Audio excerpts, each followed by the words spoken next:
Bon, est-ce que vous êtes prêts? Yo, salut, c'est Light. J'espère que tu vas bien depuis un très long moment, hein.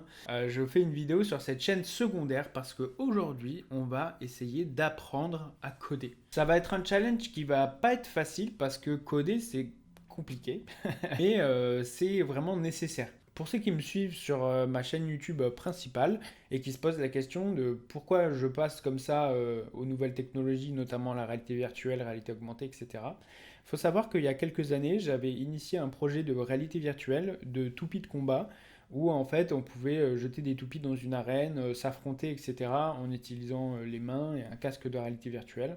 Et c'est un projet qui n'a jamais abouti justement par manque de financement et parce que les développeurs en fait sont barrés du projet parce qu'il n'y avait plus d'argent.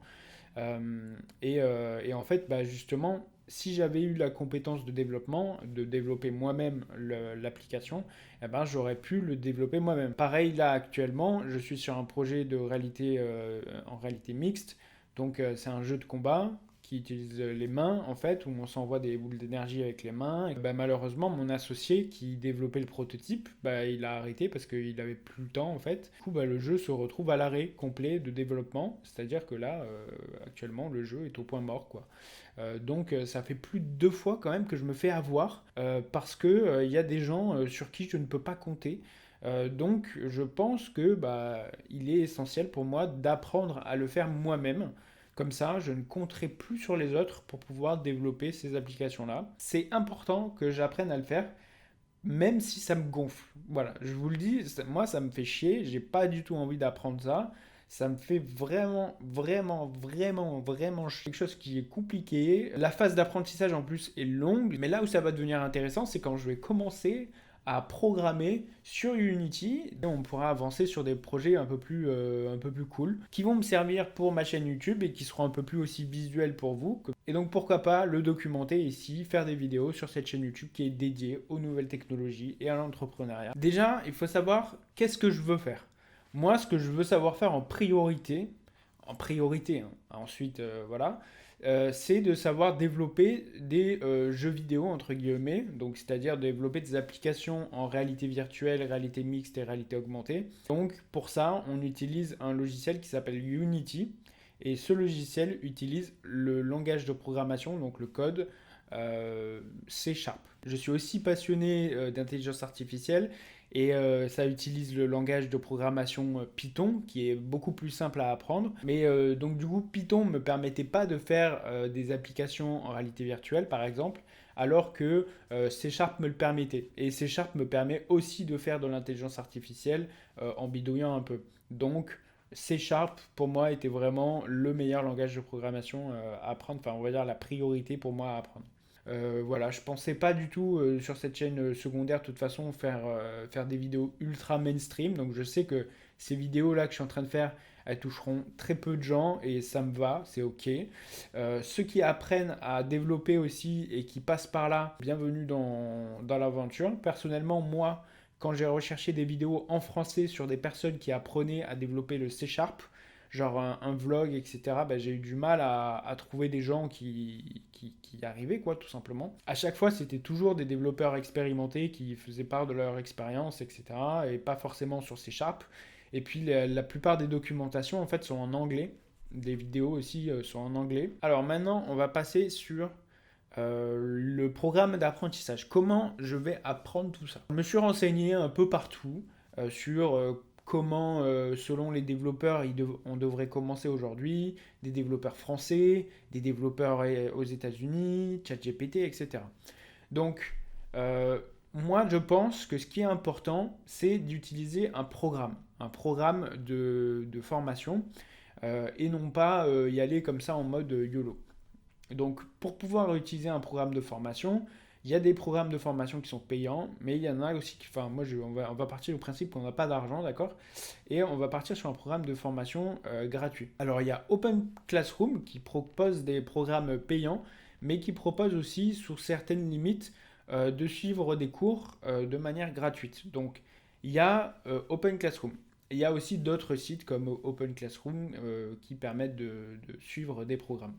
gratuitement ou payant. Il y a un site, mais par contre qui est anglais, mais qui est très réputé, qui s'appelle Free Code Camp. Le problème, c'est que c'est en anglais. Et c'est vrai que j'ai essayé de suivre des cours de C# en anglais. Et il y a quand même la barrière de la langue. Il y a quand même des mots, des termes. En fait, se concentrer sur traduire l'anglais, ça utilise de l'énergie mentale, on va dire. Et utiliser cette énergie mentale en plus d'apprendre le C Sharp, c'est un peu compliqué. Donc, je pense qu'il vaut mieux partir sur une formation française, mais dans un second temps, pourquoi pas partir sur les formations en anglais. Ensuite, il y a des vidéos YouTube. Alors, j'ai trouvé des vidéos YouTube, une ou deux en français, pour apprendre le C Sharp, et même une sur Unity, très précisément sur le moteur graphique que je veux utiliser. Mais déjà de 1, c'est très limité, mais problème numéro 1, il y en a que genre 2, ils sont très limités. Donc on va très vite les épuiser. Et ben après le reste, tout est en anglais. Et pour le coup, j'ai trouvé des dizaines d'heures, j'ai trouvé des 12 heures, 20 heures de formation en anglais, pour le coup, en C Sharp. Mais encore une fois, c'est en anglais. Donc ça sera dans un second temps, mais bon, pourquoi pas. Et pour terminer, il y a ChatGPT. Il y a une mise à jour là actuellement de ChatGPT qui s'appelle ChatGPT 5 qui est sorti et qui est extrêmement bon pour coder. Ça en fait pour le coup l'intelligence artificielle parfaite pour nous assister dans notre apprentissage. Donc je disais, il va falloir bien la prompter pour lui dire, voilà, tu es un expert et tu vas me rédiger un programme de formation de A à Z. Et ensuite, on va dérouler avec lui ce programme de formation une à une. Donc on peut s'en servir comme ça en mode programme de formation. Et il nous affiche les codes, etc. Et on les suit, etc. Ou alors il y a aussi cette possibilité-là de ne pas s'en servir comme programme de formation et de suivre d'autres programmes de formation à côté et de tout simplement aller le voir que quand on a des questions sur un code qu'on essaye de mettre en place. Par exemple, voilà, on lui dit voilà mon code, il marche pas, comment ça se fait, il y a un truc que j'ai pas compris sur telle ou telle question sur le code, etc. En gros, s'en servir de prof d'appoint dès qu'on en a besoin. Voilà, ChatGPT et l'intelligence artificielle à utiliser comme les experts disent avec parcimonie. Et puis pour terminer, et je ne l'ai pas écrit parce que je pense qu'on ne va pas l'utiliser, c'est les livres, tout simplement. Je peux aller, c'est possible, à une bibliothèque, aller chercher un livre tout simplement sur comment apprendre à coder le C Sharp. On m'a déconseillé de le faire.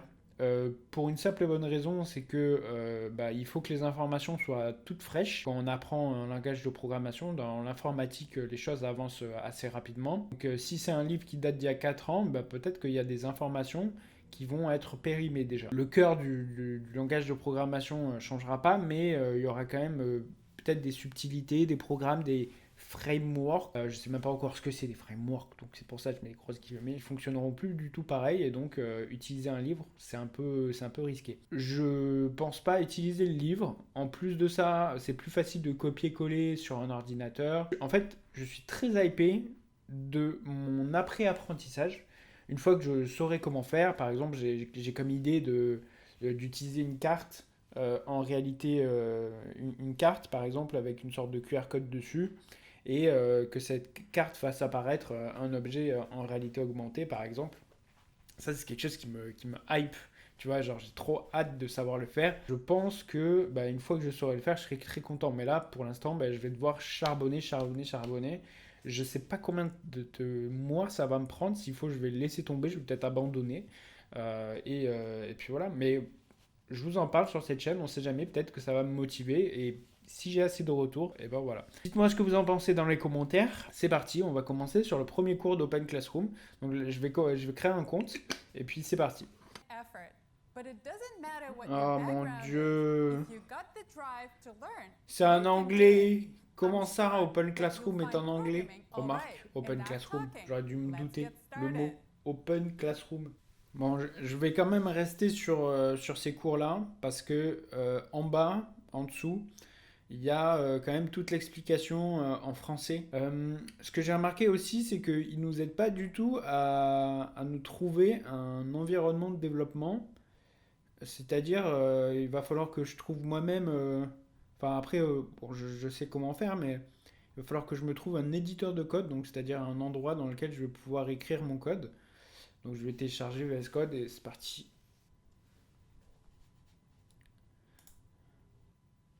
J'adore parce que je sais pas du tout comment ça fonctionne.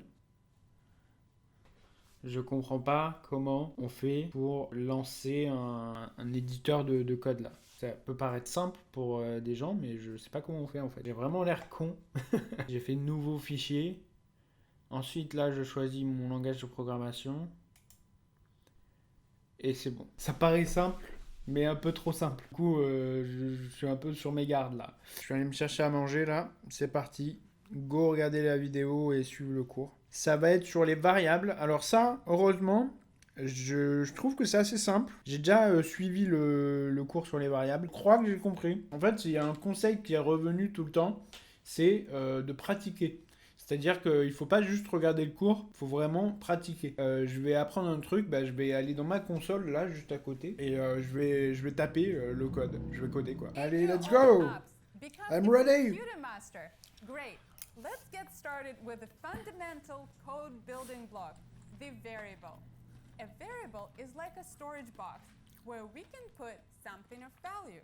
All these boxes are actually stored in computer memory. This computer memory works kind of like a warehouse with shelves and grids of boxes. Ok. We can retrieve the contents of our box either to use it for something or to replace the contents with something new. There are three components that describe a variable: name, type, and value. Name is more intuitive.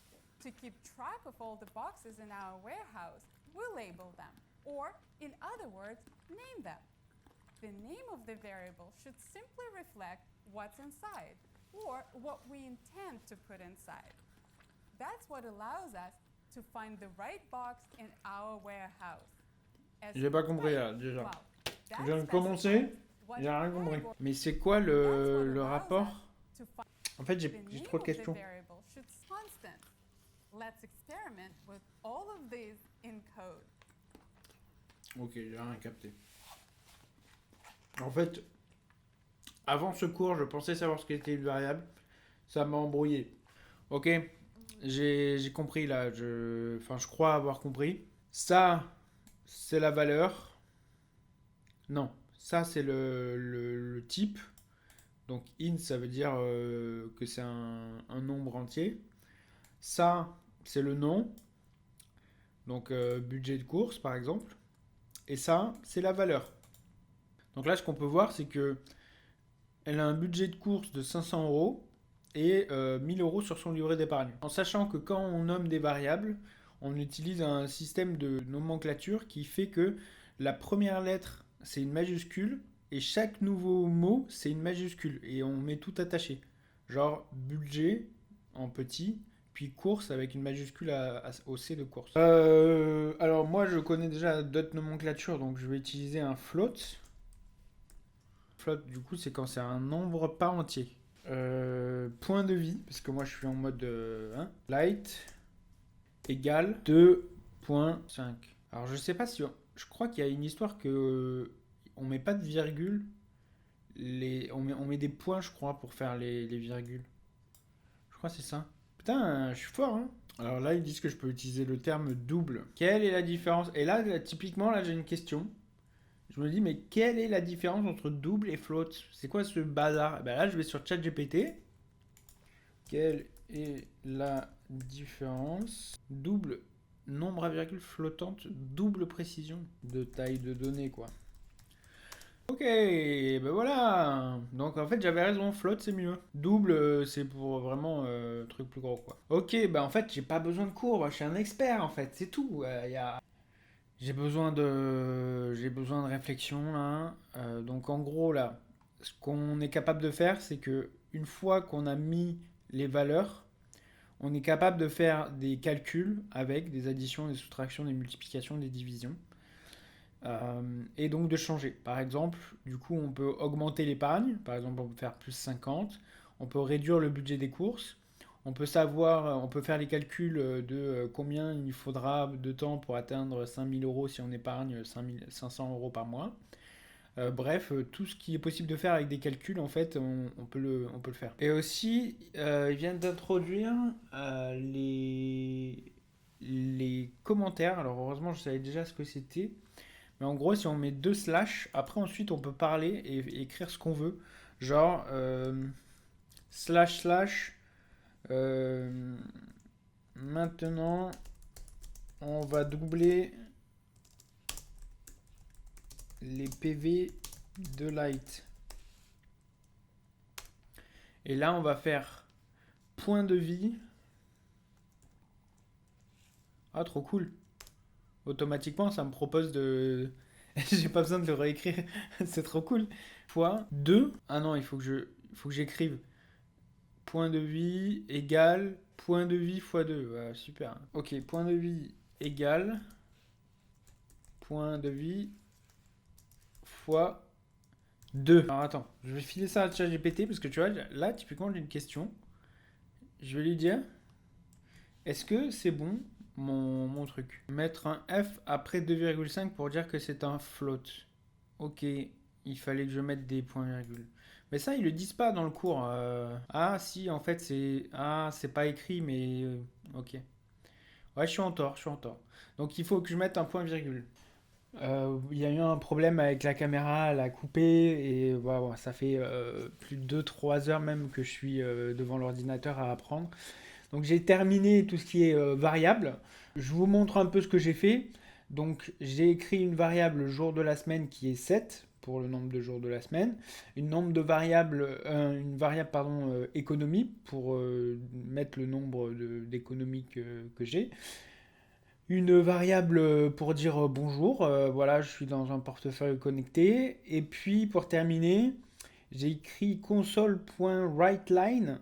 Donc apparemment c'est une sorte de touche, enfin c'est un mot qu'il faut utiliser, un terme qu'il faut utiliser pour pouvoir afficher dans la console en bas, enfin en gros pour pouvoir voir le résultat. Et donc du coup j'ai écrit bonjour, je dispose de le nombre d'économies que j'ai divisé par le nombre de jours de la semaine, et puis ensuite la phrase euros par jour pour vivre. Ce qui fait que si je lance, hop, je lance, je lance le programme et là il y a écrit ici bienvenue à tous dans mon portefeuille connecté, je dispose de 7,21 euros et quelques là par jour pour vivre. Voilà.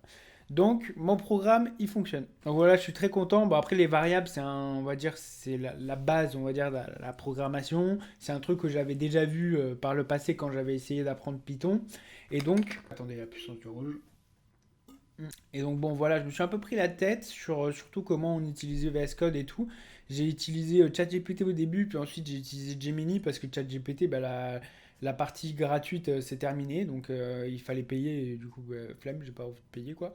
Du coup je suis parti sur Gemini pour pouvoir m'aider. Dites-moi ce que vous en pensez, est-ce que je suis peut-être un peu trop rentré dans les détails et il faudrait que j'arrête pour les prochains vlogs, ou est-ce que vous voulez que je vous fasse justement au contraire euh, des vidéos vraiment pas à pas sur chaque obstacle, etc. Moi, je vous avoue que je sais pas trop.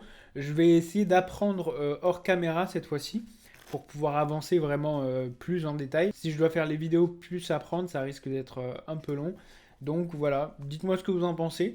S'il faut, ça va pas du tout vous plaire et vous préférez que je vous montre des projets vraiment terminés, des trucs un peu finals. Ou alors au contraire, dites-moi si la phase d'apprentissage, vous voulez vraiment aller dans les détails, etc. Parce que le code, ça vous intéresse, pourquoi pas. En tout cas, je vous dis merci d'avoir regardé cette vidéo, bonnes vacances à vous, et puis à la prochaine.